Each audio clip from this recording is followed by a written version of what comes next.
Redmi note 7 LCD connector break, সেটা আছাড় মারা হয়েছিল, আর ডিভিডি সব ব্যান্ড আছে। এখন আমরা এলসিডি কানেক্টর রিপ্লেসমেন্ট করবো, করার পর দেখবো মাদারবোর্ড সব ঠিক আছে কিনা। আমরা মাদারবোর্ডে কানেক্টর রিপ্লেসমেন্ট করা হচ্ছে, রিপ্লেসমেন্ট করছি। টেস্ট দিয়ে দিলাম 350 থেকে লোয়ার, টেস্ট দিয়ে ভিজিয়ে নিয়ে তুলে নিলাম। এরপরে নতুন কানেক্টর করছি, ফিট করে দিয়ে দিচ্ছি। ঠিক আছে, আপনারা একটু হড়বড়ি করবেন না কানেক্টর ফিট করতে। তো যাই হোক,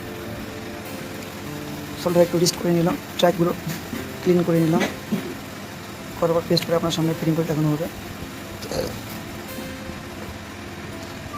বেশি হিট খাওয়াবেন না, কারণ সময় set connector LCD connector replacement করতে গিয়ে সেট হিট করে ফেলি। তো আপনারা 340, 320, 350-এর মধ্যে রাখাটাই ভালো। যাই হোক, আপনাদের সামনে রিপ্লেসমেন্ট করা হচ্ছে।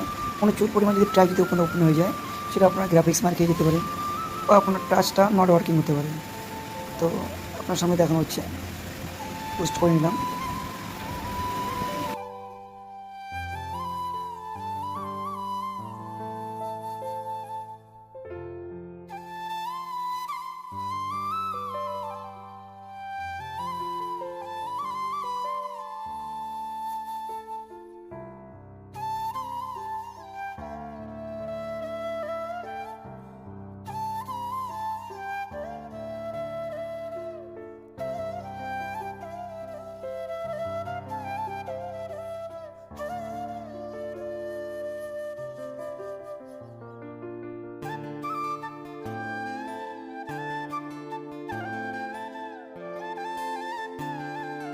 অবশ্যই কানেক্টটা লাগিয়ে চেক করা হচ্ছে।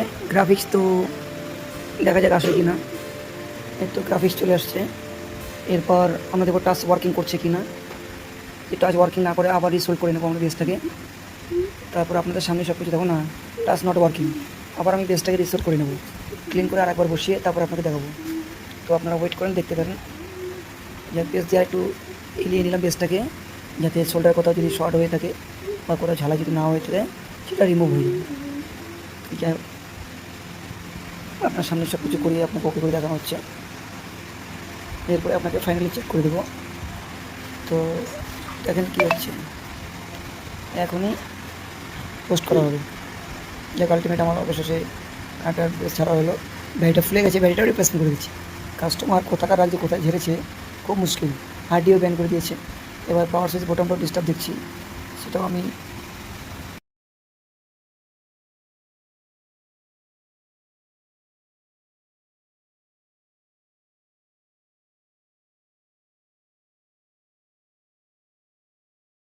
যাই হোক, আর্টিবাটি সব সোজা করা হলো, বোর্ডটা ফিটিং করে দিচ্ছি। এরপরে ব্যাটারি ফিটিং করবো। তোমার সাব পিসিবি যে ফ্লেক্স পাতাটা আছে সেটাও লাগিয়ে দিচ্ছি, সেটাও ছিঁড়ে ফেলেছে। ফাইনালি ফিটিং করে দিচ্ছি। এরপরে আপনাদের সামনে সব লাগিয়ে চেক করে ফাইনালি দেখিয়ে দেবো। আসলে সব সময় সব কিছু কাজ তো ভিডিও করা যায় না, ব্যস্ততার মধ্যে অনেক সময় কিছু কিছু কাজ হয়ে যায়। ফ্রি টাইম পেলে তবেই আমি একটু বানাই, তাছাড়া তো মুশকিল হয়ে যায় ভিডিও বানানো। তো একটা ভিডিও বানাতে কতটা কষ্ট মেহনত হয়, যারা বানায় তারাই অলরেডি বুঝতে পারে। তো আপনাদের যদি পছন্দ হয়, যদি কোনো উপকারে এসে থাকে, তাহলে আপনারা লাইক, কমেন্ট, শেয়ার করবেন, আমাকে সাপোর্ট করবেন। দিন দিন আপনাকে ভিডিও কোয়ালিটিটা আমি বেটার করার চেষ্টা করছি। আপনারা যদি আমাদের পাশে থাকেন, তাহলে আমি আরও উন্নত ভিডিও বানিয়ে আপনাকে দেখাতে পারবো, আর আপনারা ভিডিওটা দেখেও শান্তি পাবেন। আমার পাশে থাকবেন। তো এরপর যা হয়ে গেল, সাউন্ড ফ্রেমটা পরিষ্কার করে নিলাম। এরপর ডিসপ্লেটা বসিয়ে আপনার সামনে ডাইরেক্ট টাচ কাজ করে দেখানো হবে। এখানে কাটছাড় করার কিছু নেই, যেটাই কাজ হচ্ছে সেটাই। অনেকে এক সেট রেডি করে আর এক সেটে ভিডিও এডিট করে পোস্ট করে দেয়, সেরকম কোনো ব্যাপার নেই, যা আছে সব ন্যাচুরালি। তো যাই দেখতেই পাচ্ছেন, হয়ে গেলে অবশ্যই পরিষ্কার। এরপরে আমরা ডিসপ্লে ফিটিং করি।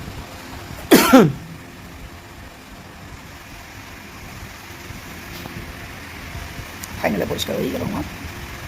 এরপর ডিসপ্লে পেস্টিং হয়ে যাবে। ডিসপ্লেটা পেস্টিং করার আগে আপনার ফ্রন্ট হান্ড্রেডে ভালো করে পরিষ্কার করে নেবেন, নাহলে আপনার ডিসপ্লেটা ফেটে যেতে পারে, আনফিটিং হয়ে যেতে পারে। নকটাও ডিস্টার্ব হচ্ছে, নকটা চেঞ্জ করে দিচ্ছি। আপনারা দেখতেই পাচ্ছেন, আউটডোর নকটা দিলাম, ফ্লেক্স পাতাটাও দিয়ে দিলাম। তারপরে ফাইনালি ফিটিং হবে।